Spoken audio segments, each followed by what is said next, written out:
ಯಾರಿಗೋ ಮಾಡಿರ್ತಾರೆ, ಅನಿರೀಕ್ಷಿತವಾಗಿ ನೋಡ್ತಾ ಇರ್ತೀರಾ, ಎಲ್ಲಿ ಬೇಕಲ್ಲಿ ಓಡಾಡ್ಬೇಕಾದ್ರೆ ಏನೇನೋ ಬಿದ್ದಿರುತ್ತೆ, ಅದನ್ನ ನೀವು ಕಣ್ಣಾರೆ ನೋಡೋದಿಲ್ಲ, ದಾಟ್ಬಿಟ್ಟಿರ್ತೀರಾ.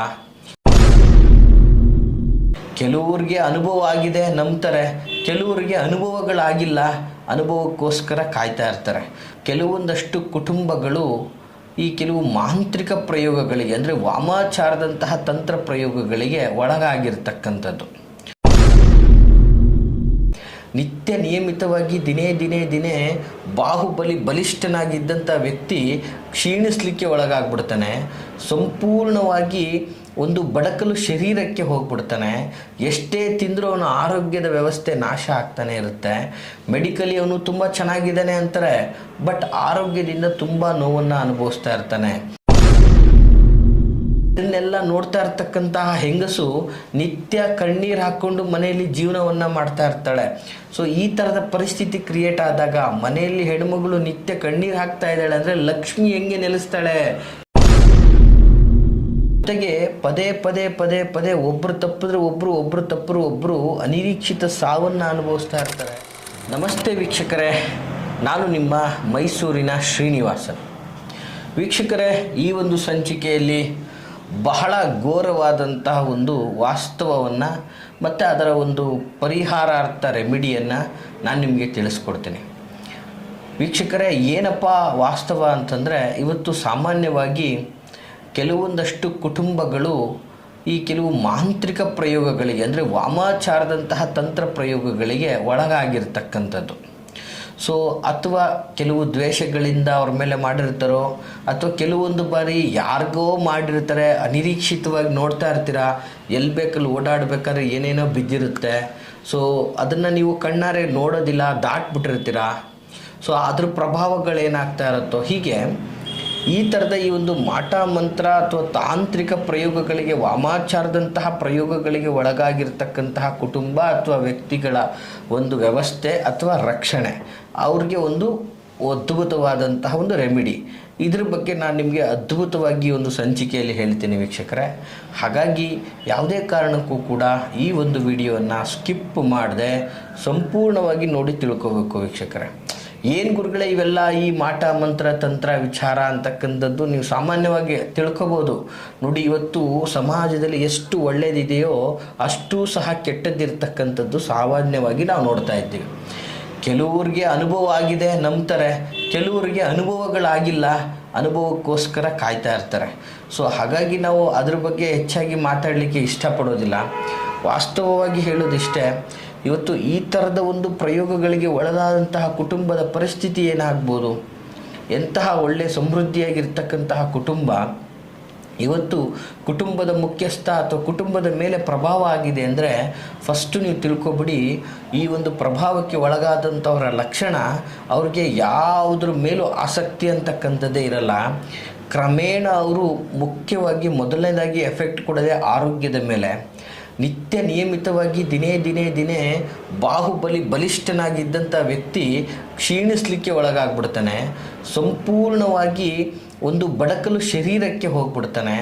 ಎಷ್ಟೇ ತಿಂದರೂ ಅವನ ಆರೋಗ್ಯದ ವ್ಯವಸ್ಥೆ ನಾಶ ಆಗ್ತಾನೆ ಇರುತ್ತೆ. ಮೆಡಿಕಲಿ ಅವನು ತುಂಬ ಚೆನ್ನಾಗಿದ್ದಾನೆ ಅಂತಾರೆ, ಬಟ್ ಆರೋಗ್ಯದಿಂದ ತುಂಬ ನೋವನ್ನು ಅನುಭವಿಸ್ತಾ ಇರ್ತಾನೆ. ಸೊ ಜೊತೆಗೆ ಅವನಿಗೆ ಯಾವ ಕೆಲಸ ಕಾರ್ಯದ ಮೇಲೂ ಫೋಕಸ್ ಮಾಡೋಕ್ಕಾಗ್ತಾ ಇರೋದಿಲ್ಲ. ಸೊ ಮನೆಯ ಮುಖ್ಯಸ್ಥನೇ ಹಿಂಗಾಗೋದ ಅಂದರೆ ಮತ್ತೆ ಮನೆಯ ಮಿಕ್ಕ ಪರಿಸ್ಥಿತಿ ಹೇಗಿರ್ತದೆ ನೋಡಿ. ಮನೆಯ ಮೇಲೆ ಆ ಪ್ರಯೋಗಗಳು ಬಿದ್ದ ತಕ್ಷಣ ನಿಮ್ಮ ಮನೆಯಲ್ಲಿ ಎಷ್ಟೇ ಚೆನ್ನಾಗಿ ಓದ್ತಾ ಇದ್ದಂಥ ಮಕ್ಕಳು ಕೂಡ ಓದೋದನ್ನು ನಿಲ್ಲಿಸ್ಬಿಡ್ತಾರೆ, ದುಷ್ಟ ಸಹವಾಸಗಳನ್ನು ಮಾಡಲಿಕ್ಕೆ ಹೋಗ್ತಾರೆ, ಪೋಲಿ ಬಿದ್ದೋಗ್ಬಿಡ್ತಾರೆ ಮಕ್ಕಳುಗಳು.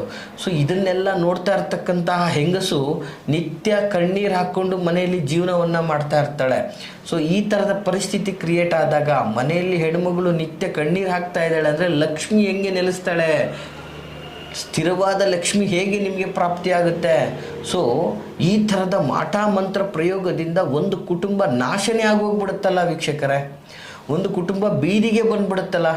ಸೊ ನೋಡಿ, ಕೆಲವೊಂದು ಬಾರಿ ನಾನು ಬಹಳ ಅಬ್ಸರ್ವ್ ಮಾಡಿದ್ದೀನಿ, ಈ ಮಾಟ ಮಂತ್ರ ಪ್ರಯೋಗಕ್ಕೆ ಒಳಗಾಗಿರ್ತಕ್ಕಂತಹ ಕುಟುಂಬಗಳಲ್ಲಿ ಅನಿರೀಕ್ಷಿತವಾದಂತಹ ಸಾವು ನೋವುಗಳಾಗ್ತಾ ಇರ್ತದೆ. ಜೊತೆಗೆ ಪದೇ ಒಬ್ಬರು ತಪ್ಪಿದ್ರೆ ಒಬ್ಬರು ಅನಿರೀಕ್ಷಿತ ಸಾವನ್ನು ಅನುಭವಿಸ್ತಾ ಇರ್ತಾರೆ. ಅದು ಒಂದು ಕಡೆ ಆದರೆ ಮನೆಯಲ್ಲಿ 4 ದಿನ ಸಂತೋಷವಾಗಿರಂಗಿಲ್ಲ. 5ನೇ ದಿನಕ್ಕೆ ಒಂದು ಪ್ರಾಬ್ಲಮ್ ಬಂದಿರುತ್ತೆ ಅವ್ರಿಗೆ, ಅಥವಾ ಮನೆಯಲ್ಲಿ ಯಾರಿಗಾದ್ರೂ ಒಬ್ಬರಿಗೆ ಅನಾರೋಗ್ಯ ಸಮಸ್ಯೆ ಕಾಡಿರುತ್ತದೆ. ಹೀಗೆ ಈ ಒಂದು ಮಾಂತ್ರಿಕ ಪ್ರಯೋಗಗಳು ಒಂದು ರೀತಿಯಲ್ಲಿ ಕಾಡಿಸ್ತಾ ಇರುತ್ತೆ. ಮನೆಯಲ್ಲಿರ್ತಕ್ಕಂತಹ ಎಲ್ಲರಿಗೂ ಒಂದು ಶುಭ ಕಾರ್ಯ ಮಾಡಲಿಕ್ಕೆ ಬಿಡೋದಿಲ್ಲ, ಕೆಲಸ ಕಾರ್ಯ ಮಾಡಲಿಕ್ಕೆ ಹೋಗೋದಕ್ಕೆ ಬಿಡೋದಿಲ್ಲ, ಆರೋಗ್ಯದಲ್ಲಿ ನಷ್ಟ, ಬರೀ ಆಸ್ಪತ್ರೆ ಮನೆ ತಿರುಗಾಟ ಆಡುವಂತಹ ವ್ಯವಸ್ಥೆ, ಇದರಿಂದ ಇರ್ತಕ್ಕಂತಹ ದುಡ್ಡುಗಳು ನಾಶ, ಸಾಲ ಹೆಚ್ಚಾಗ್ತಾ ಹೋಗುತ್ತೆ, ಏನು ಮಾಡಲಿಕ್ಕೆ ಸಾಧ್ಯನೇ ಆಗದೇ ಇರುವಂತಹ ಪರಿಸ್ಥಿತಿ, ಗೊತ್ತಾಗ್ದೇ ಇಡೀ ಜೀವನವನ್ನು ಹೀಗೆ ಕಳ್ಕೊಂಡು ನಾಶವಾಗುವಂತಹ ಪರಿಸ್ಥಿತಿ. ಸೊ ಯಾರು ಮಾಡಿದ್ದಾರೆ ಅಂತಕ್ಕಂಥದ್ದು ಗೊತ್ತಿಲ್ಲ, ಏನಕ್ಕೆ ಮಾಡಿದ್ದಾರೆ ಅಂತಕ್ಕಂಥದ್ದು ಗೊತ್ತಿಲ್ಲ, ಇವರೇ ದಾಟಿದ್ದಾರೆ ಅಂತಕ್ಕಂಥದ್ದು ಗೊತ್ತಿಲ್ಲ, ಅಥವಾ ವ್ಯಕ್ತಿಗಳಿಂದನೇ ಆಗಿದೆ ಅಂತಕ್ಕಂಥದ್ದು ಗೊತ್ತಿಲ್ಲ. ಬಟ್ ಹಾಗಾಗಿ ನಾ ಹೇಳುವಂಥದ್ದು, ಇವತ್ತು ಯಾವುದೇ ರೀತಿಯಾದಂತಹ ಕೃತ್ರಿಮ ಅಭಿಚಾರಿಕೆಗಳನ್ನು ನಿಮ್ಮ ಮೇಲೆ ಆಗ್ತಾ ಇದೆ, ನಿಮಗೆ ಏನು ಒಂದು ವಾರ ಒಂದು ತಿಂಗಳಾದರೂ ಕೂಡ ಒಂದು ರೀತಿಯಲ್ಲಿ ಏನೋ ಒಂದು ಅಗೋಚರ ಆಗ್ತಾ ಇದೆ, ನಿಮಗೆ ನಿಮ್ಮ ಮನಸ್ಸಲ್ಲಿ ಒಂದು ಅಶಾಂತತೆ ಮೂಡ್ತಾ ಇದೆ, ನೆಮ್ಮದಿಯಾಗಿ ಇರೋಕ್ಕಾಗ್ತಾ ಇಲ್ಲ ಅಂದರೆ ದಯವಿಟ್ಟು ಆ ಕ್ಷಣ ನೀವು ಎಚ್ಚೆಚ್ಕೊಬಿಡಿ. ಲೈಕ್ ನಮ್ಮ ಮೇಲೆ ಏನೋ ಒಂದು ಆಗಿದೆ, ಒಂದು ಮಾಂತ್ರಿಕ ಪ್ರಯೋಗಗಳು ನಮ್ಮ ಮೇಲೆ ನಡೆದಿದೆ.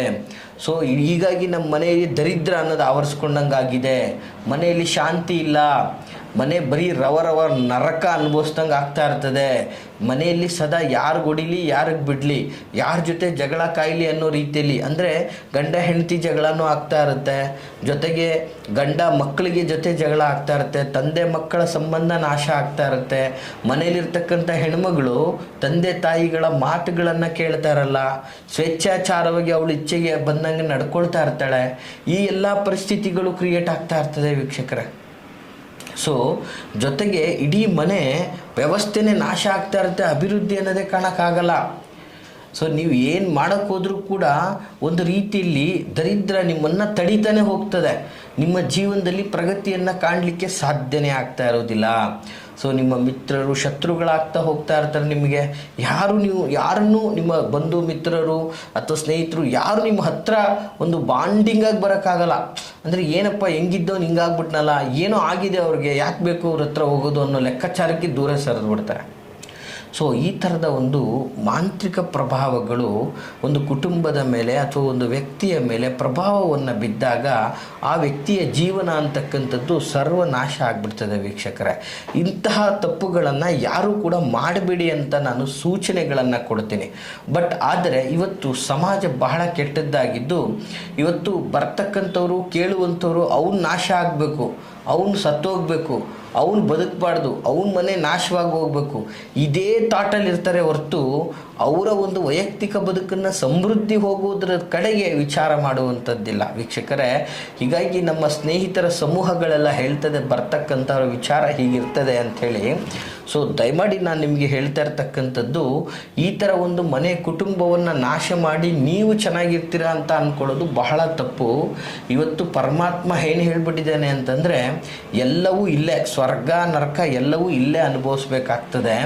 ಸೊ ಹಾಗಾಗಿ ಇವತ್ತು ನೀವು ಏನೋ ಒಬ್ಬರಿಗೆ ಕೆಡಕನ್ನು ಬಯಸಿ ಇವತ್ತು ಚೆನ್ನಾಗಿರ್ಬೋದು, ಬಟ್ ಮುಂಬರುವ ಸಮಯ ನಿಮಗೆ ಬರುವಂತಹ ತೊಂದರೆಗಳಿಂದ ಸಾಕ್ಷಾತ್ ಭಗವಂತನೇ ಬಂದು ನಿಮ್ಮನ್ನು ರಕ್ಷಿಸಲಿಕ್ಕೆ ಸಾಧ್ಯವಾಗೋದಿಲ್ಲ. ಅಂತಹ ಕರ್ಮಗಳನ್ನು ನೀವು ಅನುಭವಿಸಿರ್ತಿರತಕ್ಕಂಥದ್ದು ಆಗಿರ್ತದೆ ವೀಕ್ಷಕರೇ. ಸೊ ಹಾಗಾಗಿ ಈ ಒಂದು ಮಾಂತ್ರಿಕ ಮಾಟ ಮಂತ್ರ ಪ್ರಯೋಗಕ್ಕೆ ಒಳಗಾಗಿರ್ತಕ್ಕಂಥ ಕುಟುಂಬ ವ್ಯಕ್ತಿಯ ರಕ್ಷಣೆಯನ್ನು ಮಾಡಲಿಕ್ಕೆ ಇದು ಒಂದು ಬಹಳ ಸುಲಭವಾದಂಥ ತಂತ್ರವನ್ನು ಹೇಳ್ತಾ ಇದ್ದೀನಿ ವೀಕ್ಷಕರೇ. ಬಟ್ ಇದು ಸ್ವಲ್ಪ ಕಠಿಣ ಆದರೂ ಕೂಡ ಬಹಳ ಪವರ್ಫುಲ್, ಜೊತೆಗೆ ಸುಲಭವಾಗಿ ಅದ್ಭುತವಾಗಿ ರಿಸಲ್ಟ್ ಕೊಡುವಂತಹ ಒಂದು ತಂತ್ರ ಆಗಿರ್ತದೆ. ಏನಪ್ಪ ಒಂದು ತಂತ್ರ ಅಂತಂದರೆ, ನೋಟ್ ಮಾಡ್ಕೊಳ್ಳಿ ವೀಕ್ಷಕರೇ, ಬಹಳ ಸುಲಭ ಅಂದರೆ ಸುಲಭವಾದಂತಹ ಒಂದು ತಂತ್ರ ಆಗಿರ್ತದೆ. ನೀಟಾಗಿ ನೋಟ್ ಮಾಡ್ಕೊಳ್ಳಿ. ನೋಡಿ, ಸಾಮಾನ್ಯವಾಗಿ ಒಂದು ಗುಡ್ಡಗಾಡು ಪ್ರದೇಶ ಅಥವಾ ಒಂದು ಅಡವಿ ಅಥವಾ ಒಂದು ಕಾಡು ಅಥವಾ ಯಾವುದೇ ಒಂದು ನಿರ್ಜಲ ಪ್ರದೇಶ ಅಂತ ಅಂದ್ಕೊಳ್ಳಿ. ಈಗ ಸಾಮಾನ್ಯವಾಗಿ ಈಗ ದನ ಕರುಗಳನ್ನೆಲ್ಲ ಮೇಯ್ಸಕ್ಕೆ ಬಿಟ್ಬಿಡ್ತಾರೆ ನಿರ್ಜಲ ಪ್ರದೇಶಗಳಲ್ಲಿ. ಅಂತಹ ಒಂದು ಜಾಗದಲ್ಲಿ ನಿಮಗೆ ಈ ಒಂದು ಹಸು ಸಗಣಿಯನ್ನು ಹಾಕಿ ಒಣಗೋಗ್ಬಿಟ್ಟಿರುತ್ತೆ, ಸಂಪೂರ್ಣ ತಟ್ಟೆ ಥರ ಆಗಿಬಿಟ್ಟಿರುತ್ತೆ.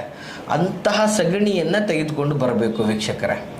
ಜೊತೆಗೆ ಏನು ಮಾಡಬೇಕು, ಈಗ ನಿಮ್ಮ ಮನೆಗಳಲ್ಲೇ ಒಲೆ ಇದ್ದರು ಅಥವಾ ಒಂದು ನೀರು ಕಾಯಿಸುವಂತಹ ಒಂದು ಒಲೆಗಳಾಗಿರ್ಬೋದು, ಈ ಮರದಿಂದ ಕಾಯಿಸುವಂಥದ್ದು ಅದಾಯ್ತಾ. ಸೊ ಹೀಗೆ ಸುಟ್ಟ ಕಟ್ಟಿಗೆಯ ಬೂದಿ ನೋಡಿ ವೀಕ್ಷಕರೇ, ಈ ಥರ ನಿರ್ಜಲ ಪ್ರದೇಶದಲ್ಲಿ ಸಿಕ್ಕಂಥ ಒಣಗಿದಂತಹ ಸೆಗಣಿಯ ತಟ್ಟೆ ಜೊತೆಗೆ ಸುಟ್ಟ ಕಟ್ಟಿಗೆಯ ಬೂದಿ, ಅಂದರೆ ಕಟ್ಟಿಗೆಯಿಂದ ಸುಟ್ಟಿರ್ತಾರಲ್ಲ ಬೂದಿ, ಆ ಬೂದಿ ಎರಡನ್ನು ವಿಶೇಷವಾಗಿ ಸ್ವಲ್ಪ ನೀರಿನಲ್ಲಿ ನೆಲೆಸ್ಬಿಟ್ಟು ಉಂಡೆ ರೀತಿಯಲ್ಲಿ ಮಾಡ್ಕೋಬೇಕು ವೀಕ್ಷಕರೇ.